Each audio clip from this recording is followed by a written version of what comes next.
Same as usual, working at your own pace, making sure that nothing is causing pain or discomfort as in joint pain. Muscular discomfort, entirely up to you. If you want to stop and have a little stretch, stop and stretch, stop and rest. If you can keep it going for as long as you can. Usual props, a band. If I don't have an elasticated band, I can use a strap or a belt, anything that I can use to create a little resistance and assistance, especially for the legs. And then a soft ball. If I don't have the ball, I can use a cushion or a little rolled up towel. And then if you're on the mat, maybe something like a block or a cushion that you can use to support the head or the hips as you're lying down on the back or as you go on your side. So starting off in your comfortable position, if I'm seated, as usual, think of creating space at the front of the body. As we sit, we tend to slouch forward, so compressing the belly, compressing the abdominal content, which means that the diaphragm inside of the ribcage is not able to move properly. So I can't breathe diaphragmatically, which is my relaxed breath. I have to breathe apically, which is my stressful breath. So see if I can try and create a little bit more space so that the diaphragm has got space to descend inside of the abdominal cavity and then come back up again. So see if I can encourage the breath to drop down into the rib cage and into the abdomen, softening the front of the throat, relaxing the neck, the front of the chest, the shoulders. If you're lying down, just taking advantage of the mat, allowing yourself to relax completely. And then as you're letting go of arms and legs, just focusing on the belly, the raise and fall of the belly that comes with the breath. I'm not trying to force the breath. I'm not trying to push my belly out. I'm just letting the breath happen. So it's a nice and soft breath, a nice and relaxed breath. And then as I keep focusing on that breath, I'm going to start running a quick scan over the body. So noticing where everything is and how I feel to begin with. So if I'm seated, am I sitting straight? Am I slightly leaning to one side? Do I feel more pressure on my right bum cheek or my left? Is one leg slightly forward, slightly across? Is one arm slightly forward to the other? Is the head centered? I'm not changing anything, just noticing where everything is. If I'm laying down, exactly the same. Notice the pressure at the back of the shoulders, at the back of the hips, the position of the legs, the position of the arms, of the head compared to the shoulders. And then just noticing, is there any discomfort? Is there any pain? Is there any niggle anywhere within the body? I'm going to start creating a little movement starting from the top, starting from the neck. I'm going to keep the shoulders nice and still and then turning the head gently from one side to the other. I'm going to start with a little movement, so just a nice relaxed one. Just noticing how it feels. So I feel that when I turn to the right, it's easy. When I turn to the left, it feels a bit tighter, it feels a little bit more restricted, or vice versa. I'm going to pay a little bit more attention to the tighter side. So am I maybe doing something that is making it tighter? Am I stiffening through the shoulder? Am I gripping through my jaw? Or is it actually because there is more tension on that side? And then after a little while, I feel the movement, it feels a little bit easier.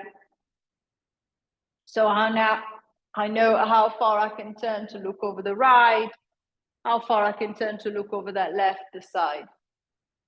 So I'm going to start adding a little bit more. So on the next one, as I turn to the right, I'm going to keep my head looking around the right, and then I'm just going to tuck the chin in as if I was trying to drop my nose to the top of the shoulder. I should be able to feel a little bit more stretch right behind the scalp coming down the back of the neck. Then I'm going to ease the head back up, turning to look around the other way, and then tucking the chin, dropping the nose. Easing back, returning the head, turning the other way, tucking the chin, dropping the nose. Coming up, and then turn, and then diving in. So noticing also how different the stretch might be feeling right and left side. Everybody is different. For me, as I turn to the left and drop, I can feel that the majority of the tension is close to my skull. So it's at the very top of the neck. When I turn the other way, the majority of the tension is actually down onto the shoulder. So I don't feel anything on the neck, but it's right at the top of the shoulder there. So just noticing how different one side feels compared to the other. I'm not forcing anything, so I don't want to feel any pain, any referred pain down the arms or any tingling into the fingers, into the hands. I'm going to try last time. And easing back to the middle, returning the head back to the center. And then I'm just going to focus on the thoracic spine. So I'm going to drop down into the upper back. So this time, instead of keeping the shoulder girdle nice and still, I'm going to move from the shoulder girdle. So I'm going to turn the shoulders to look over the right side, then ease in the back, and then I'm going to turn them to look over the left side. If you're lying down, it's easier to take the arms out of the way, so I can reach the arms up to the ceiling. As usual, I can clasp the hands together, I can keep them apart, and then I'm just going to roll over from one side to the other. So feeling the rotation across the upper back. Again, I'm not stiffening, I'm not tensing, I'm not trying too hard. I'm just trying to mobilize the spine. So see if I can create a little bit more movement into the upper back. Again, noticing right and left. I feel one side feels easier, the other side a little bit more restricted. Same as I did for the neck. I'm just going to acknowledge the difference and maybe paying a little bit more attention to the stiffer side. If I'm seated, I can keep my hands resting onto the chest. I can swing the arms around, whatever feels comfortable, whatever feels easier. 4, 3,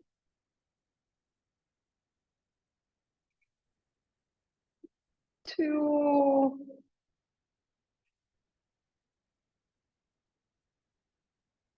1.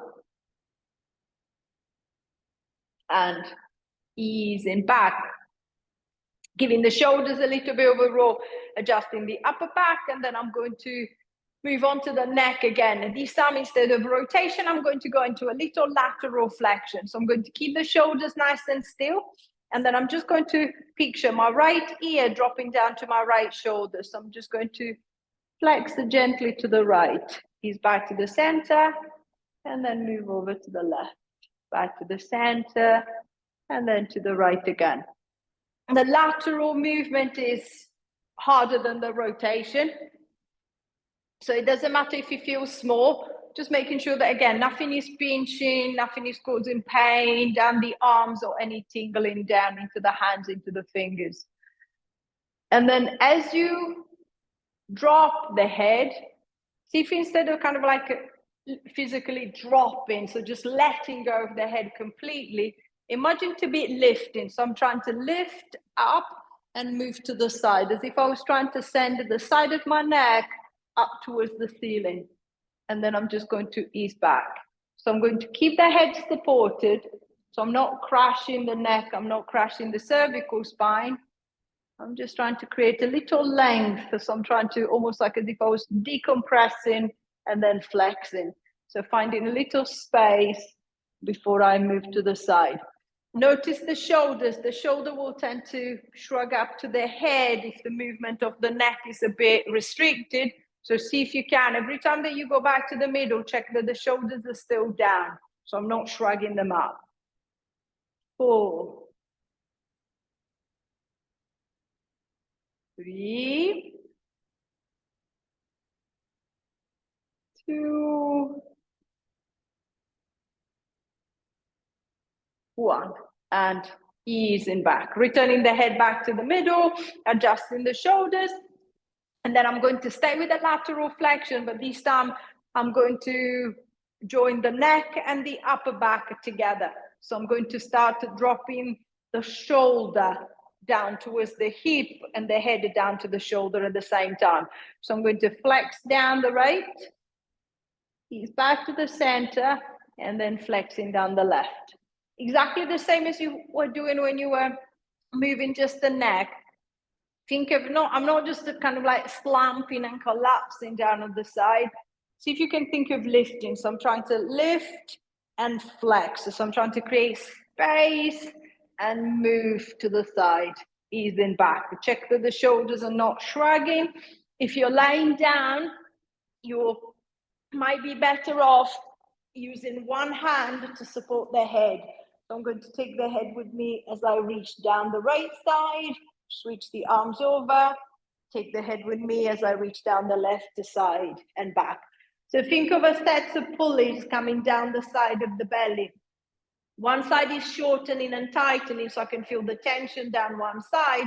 The other side is opening up and lengthening. 6, 5,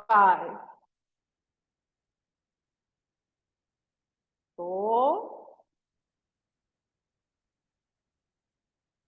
3, 2, 1, and easing back. Giving the head a gentle roll, making sure that the neck doesn't feel stiff. Relaxing the shoulders, adjusting the upper body.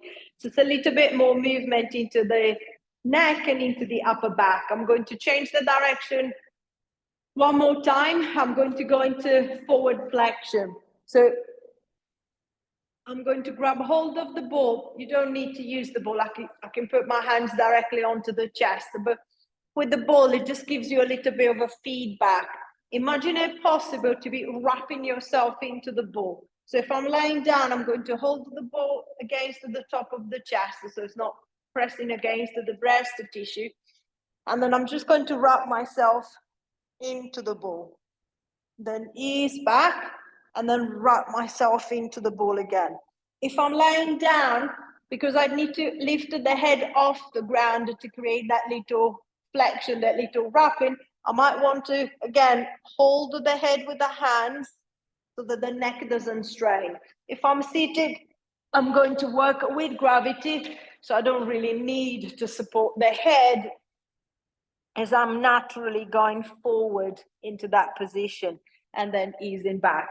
Either way, as I get into that flexion, I should be able to feel a nice stretch crossing the back from one shoulder to the other, and a nice stretch going up the back of the rib cage all the way into the back of the neck. So I'm just trying to round myself into the ball and then hug it with the shoulders too. 5, 4, 3, 2,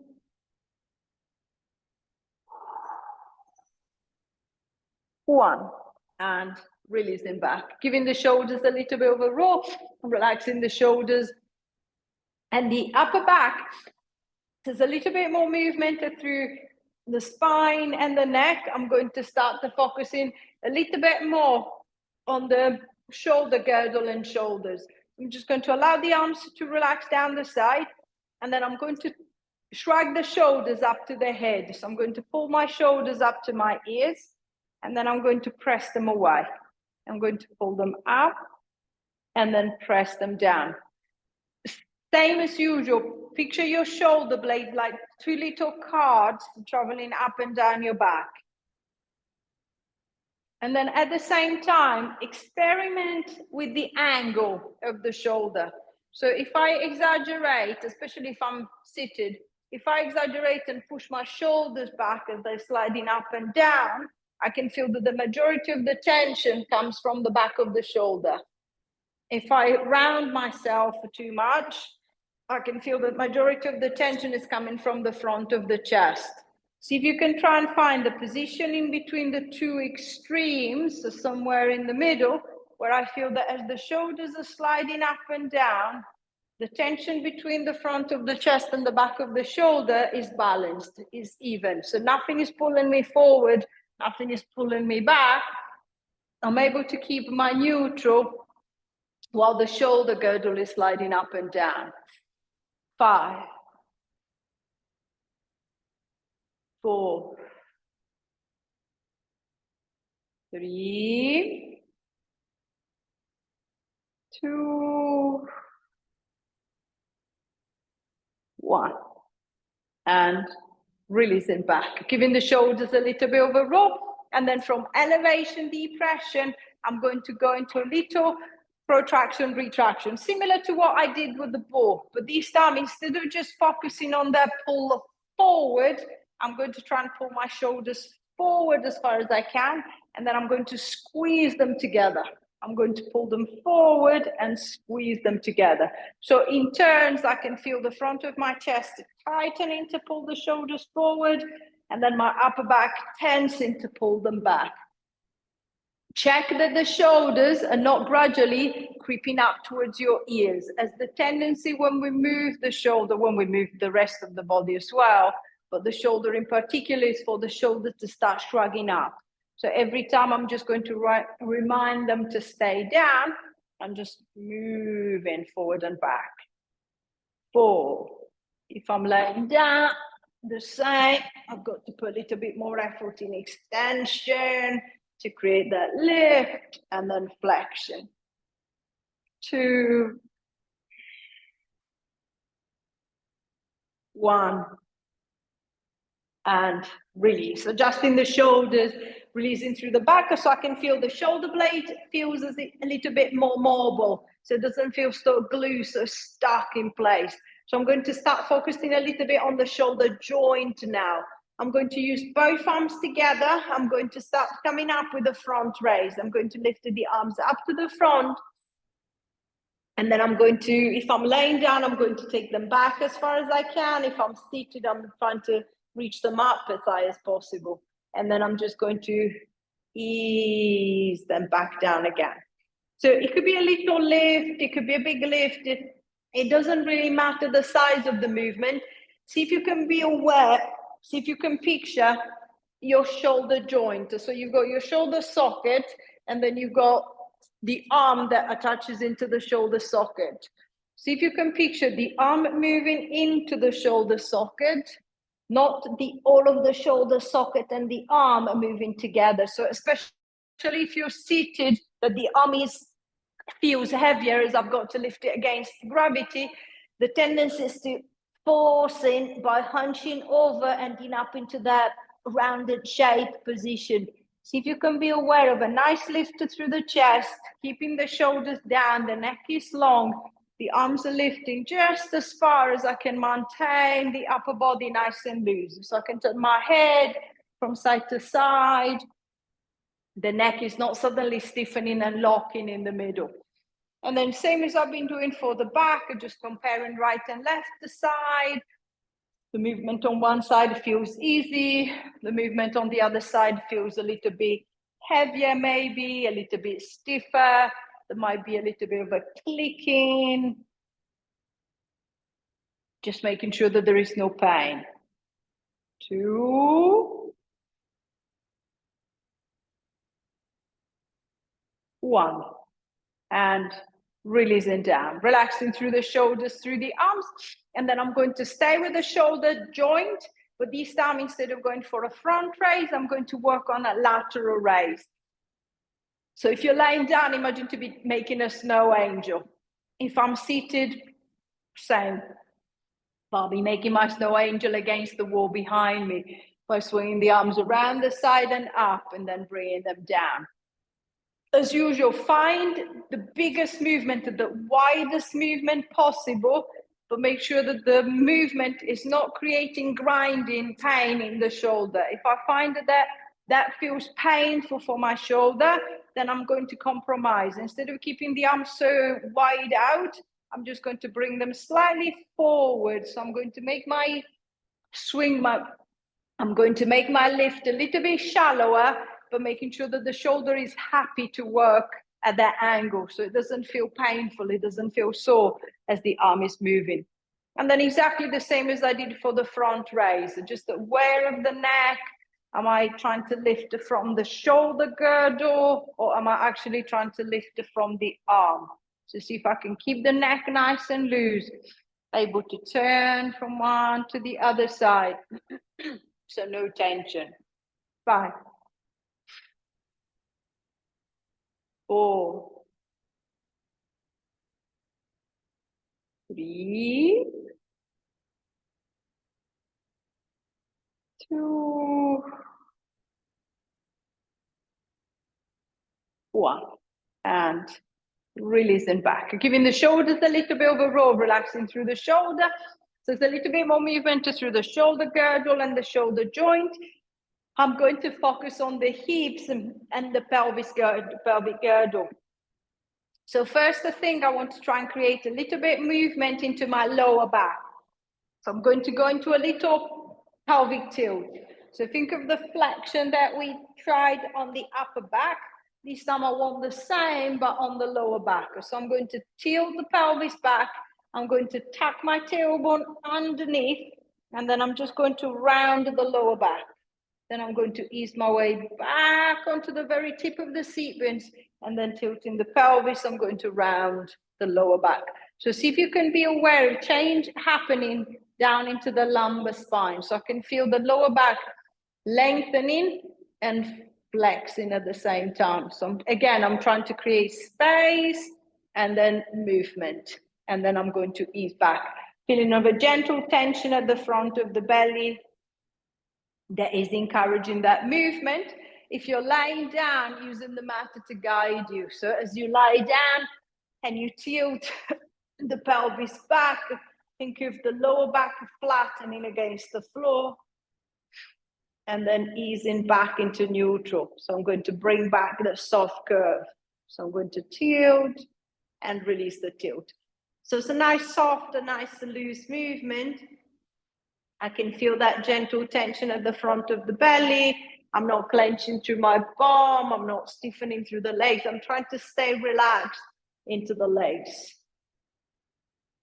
And then at the same time, as you're creating that movement down into the lower back and the movement feels easier, see if you can bring awareness to the shoulders and the neck again. Can you make sure that you're not stiffening through the shoulders, you're not tensing through the neck as your lower back is moving?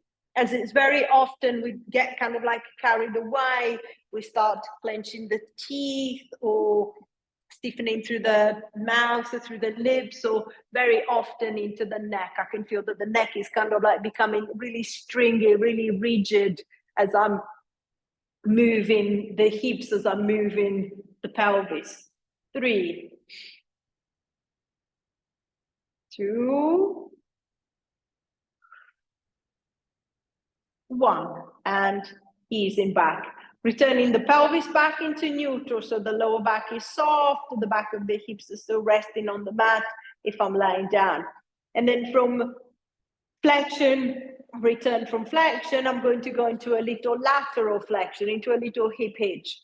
So I'm going to hitch my right hip up towards the right side of the rib cage. I'm going to flex to the right, ease back to the center, left to the left. I'm going to flex to the left. So imagine the reverse to what we were doing, moving the shoulders to the side. So instead of moving my shoulders to the side, I'm moving my hips to the side, then easing back, and then I'm going to go the other way. So I can still feel that tension into the side of the belly, creating that little kind of pendulum swing, the little swing side to side. If you're seated, imagine to be walking your seat bone up and down on the chest. I'm going to try and hitch up on the right, drop back, and then hitch up on the left, and then drop back. Sometimes if you put the hands around the side or behind or wherever you've got space, with the arms stabilizing, it makes it a little bit easier, as I can feel the side of the belly a little bit more without feeling too unbalanced. And then it doesn't matter if the seat bone doesn't physically lift if the bum cheek doesn't physically lift off the ground, as far as I feel that the pressure is easing over the seat bone, and then I'm going to put the pressure back on again. 4, 3,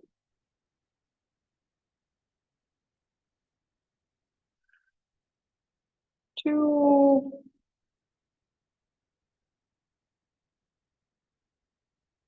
last time, and releasing back, adjusting the hips, releasing the back. Hopefully the lower back feels a little bit looser, a little bit more relaxed. So I'm going to start focusing on the hip joint this time. What I want is, first thing, just warming up into the hip. So making sure that the joint is lubricated, is enough to move. So if I feel that the leg is a little bit temperamental, so it just feels very heavy, I don't, I'm not going to be able to move it on its own, I need a little assistance, I'm going to wrap the band around the back of the leg. So I've got the arms, and now I can use the arms to help me assist the leg in the movement. And then what I want is, whichever leg, right or left, it doesn't matter, I'm going to start drawing little circles with my kneecap. So if I'm seated, I'll draw the circle on the wall in front of me. If I'm lying down, I'm going to draw the circle on the ceiling above. So I'm just going to go round and round. Same as you were doing for the arm movement. See if you can picture again the hip socket and the head of the femur, the top of the thigh. Imagine the thigh bone moving into the hip socket. So see if I can kind of like let it glide around the joint. So see if I can relax through the hip as smooth as possible. It doesn't matter if it's not a circle and it's more of an oval shape. As far as I feel that the leg is kind of like covering all the possible directions. So it's coming in, it's going up slightly, it's going out, and then it's coming down again into that circle. Noticing also which direction I feel stiffer. I feel that when I go out into the circle, the leg doesn't want to go there, or when I come in into the circle, the leg doesn't want to go there. I'm not forcing anything. We'll see if I can maybe pay a little bit more attention to that direction. Can I relax a little bit more when I'm going in that direction? And then if you're laying down, exactly the same. So I'm going to use the band or the hands to support the leg if I need. And then I'm just going to get the circle going. The only thing, if you're lying down, make sure that the pelvis doesn't start moving with the leg. So making sure that the hips are holding stable, the belly's connected, it's just the leg moving into the hip socket. 5, 4, 3, 2. Remember which direction you're going. 1. I'm going to have a little rest, allowing the arms, if I'm using the arms, allowing the leg to have a little rest. And then I'm going to do the same, but this time I'm going to circle the other way. So I'm going to reset the leg, using the arms if I need, and then I'm going to go round the other way. One direction can feel very different from the other. So I might find that as I change direction, my hip starts clicking a little bit.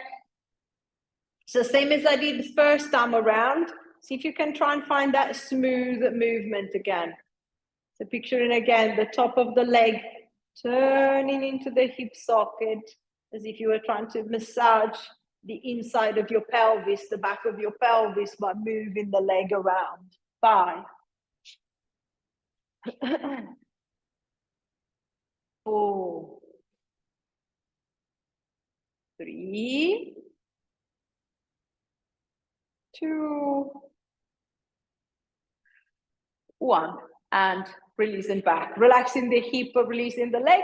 I'm going to do the same thing to the other side. So I'm going to switch the band around the other leg if I need to use my little support. And then same as I did on the first side, I'm just going to start going round. So testing the movement on this side. How stiff does it feel? Is it different from the first side? Can I try and keep it as relaxed as possible, as smooth as possible? 5,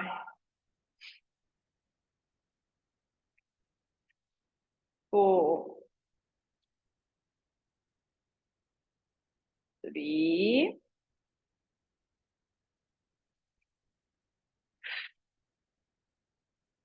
2, 1, and easing down. Then I'm going to do the same, but I'm going to go the other way around. I'm going to reverse my circles, going the other way. Again, the first couple of circles are always the ones that I use to test the movement. And then from there, I can decide, can I make the circle bigger? Do I need to make the circle smaller? 5, 6, 7, 8, 9, 10, and release. Relaxing through the hip. So hopefully the hip joint feels a little bit warmer, feels a little bit looser. I'm going to see if I can start focusing a little bit more on the side of the hip. So this time I want to start loading a little bit more tension into these muscles. So I'm going to, if I'm seated, I need to use the strap or the band. If I'm laying down, I'm going to roll onto the side. So I'll be using the weight of the leg, I'll be using gravity. So if I'm seated, I'm just going to wrap the band around the knee. If it's an elasticated one, I can make it quite tight because I know that I can then pull out. If it's one of the solid ones, so if there is no give, I will make my loop just a little bit bigger, as I need to be able to move the leg inside of the loop a little bit. So I'm just going to set it that way. And then from here, I'm going to this side. I'm going to keep my left leg nice and still, and then I'm going to move my right. With the right leg, I'm going to push to the right. And then I'm going to ease back. I'm going to push to the right and ease back. If you're lying down, whichever side you're lying on first, the knees are bent, the head is supported, the side of the waist is trying to hold off the ground so that the back is straight. I'm going to keep the feet together, and then I'm going to start opening and closing the top leg. I want the tension to stay on the side of the hip. So as much as you can, if you're lying down on the side, making sure that your hips are not rolling backwards. So I'm not pulling the leg back. I'm trying to lift it out. So hips are still and the leg is moving. However small the movement is, and then same as usual, it doesn't matter if I'm seated or lying down. If I feel that the leg is a bit temperamental, so it just doesn't want to go that way, doesn't know how to go that way, I'm just going to use my hand to guide it. So I'm going to tell the leg where to go. So I'm going to try and push it out to the side and then allow it to come back to that starting position. 5,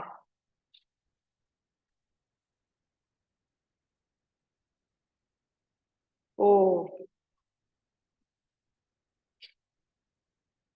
3, 2, and then on the last one, I'm going to hold that tension. So I'm going to push the leg out. I'm going to hold it there. 1, 2, 3, 4, 5, 6, 7, 8, 9, 10, and releasing back. Relaxing the hip or releasing the leg. I'm going to do the same thing to the other side. So if you're lying down, you're going to turn yourself to the other side or switching yourself over. And then keeping the leg nice and still. With the other leg, I'm going to open and close. Open and close. So think of the side Side of the hip, the side of the leg, working to create that tension, using the hand to accompany the leg, to guide the leg in the direction I want the leg to move. If you're on the side, making sure that the head is supported, the side of the waist is trying to hold itself up, and then keeping the feet together, making sure that the hips are not rolling backwards. I'm just going to get into my little lift. 5, 4, 3, 2. Last one, I'm going to hold the tension. 1, 2, 3, 4, 5, 6, 7, 8, 9, 10, and easing back. Giving the hip a little tap, relaxing the side of the hip, the side of the leg. And then from the side, I'm going to move on the inside. So if you're lying down, you're going to roll over onto the back.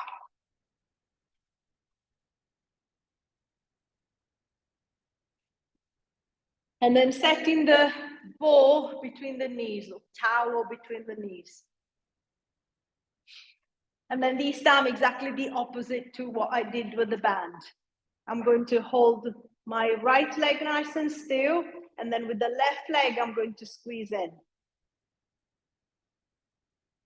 Then relax back. I'm going to hold with the right and squeeze with the left.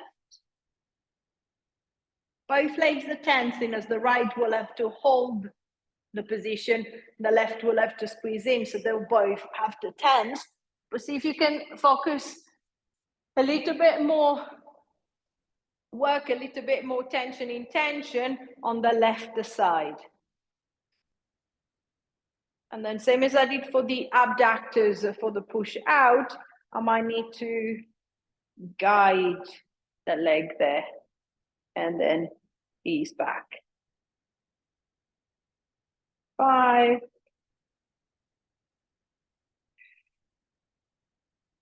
4,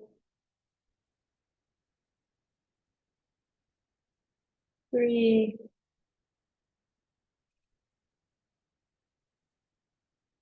2. Last one, I'm going to hold that tension. 1, 2, 3, 4, 5, 6, 7, 8, 9, 10, and release. Relaxing through the hips, through the inner thighs, and then I'm going to do the same thing with the left. So hold with the right. So I'm going to hold with the left, squeeze in with the right, vice versa if I've done the other way, and then ease the tension. So I'm going to squeeze and release. Guiding the leg with a hand if I need to, and then coming back. 3, 4, 5,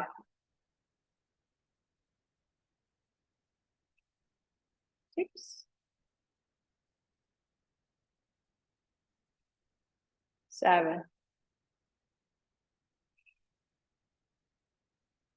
8, 9, and then last one, I'm going to hold the tension. 1, 2, 3, 4, 5, 6, 7, 8, 9, 10, and release. Relaxing through the leg, relaxing through the inner thigh. I'm going to move the ball out of the way and just give the legs a little bit of a stretch. So I'm just going to, if I'm seated, I want to walk the feet out. If I'm lying down, I want to keep the feet together. So if I'm seated, I'm going to walk the feet out a little bit more, and then using the hands to help me, I'm going to press it gently against the inside of the thigh, see if I can get a little stretch going through the inside of the leg. If I'm laying down, I'm going to use gravity. I'm going to keep the feet together and then just let the knees flop out. I'm just going to let the legs relax completely.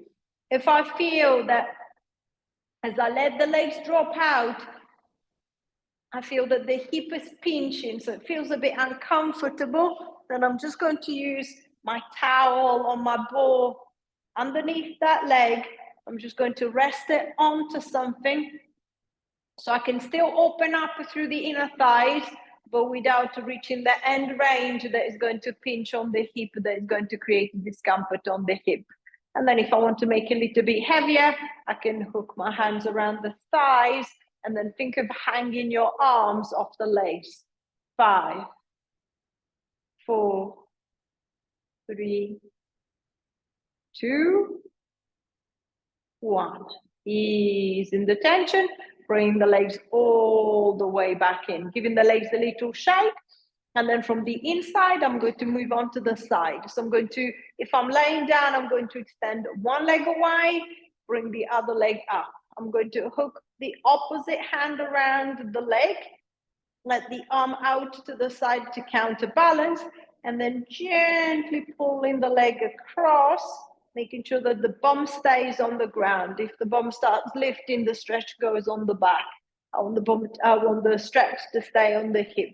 So I'm going to keep the hip down, and then I'm going to pull across with the arm, finding the right grip that allows me a nice stretch down the side of the hip. If I'm seated, I'm limited for space as my hips are seated on the chair, so I can't really, if I can lift the leg and cross it over, I can stretch it that way.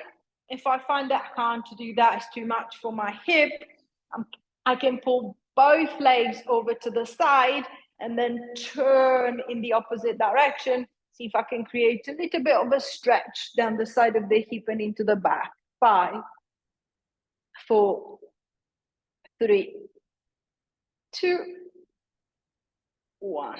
Easing back to the middle, switching sides. So I'm going to pull the legs the other way, crossing over into the pull if I can.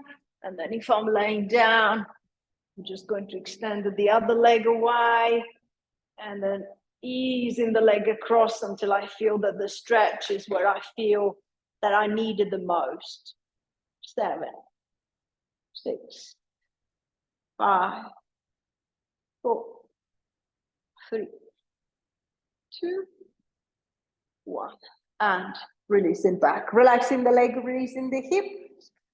When you're ready, if you're laying down, you're going to roll over onto the side and in your own time, pushing yourself up into sitting. Finding a comfortable position for the legs, just crossing the legs, taking the leg out, bring them together, leaning against the sofa or wall to find a little support for the back.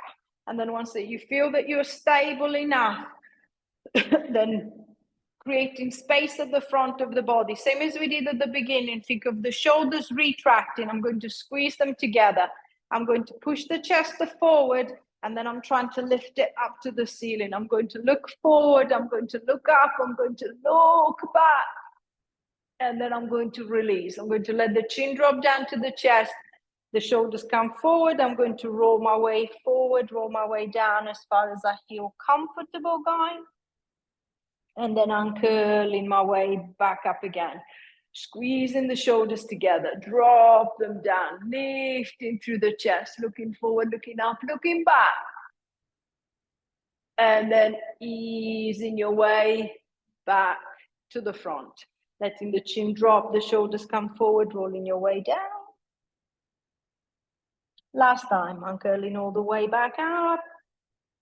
Squeeze the shoulder blades together, lifting the front of the body, looking up, looking back. And then easing back to the front. One hand to the belly, one hand to the back. Take your bow. Give yourself a sparkle.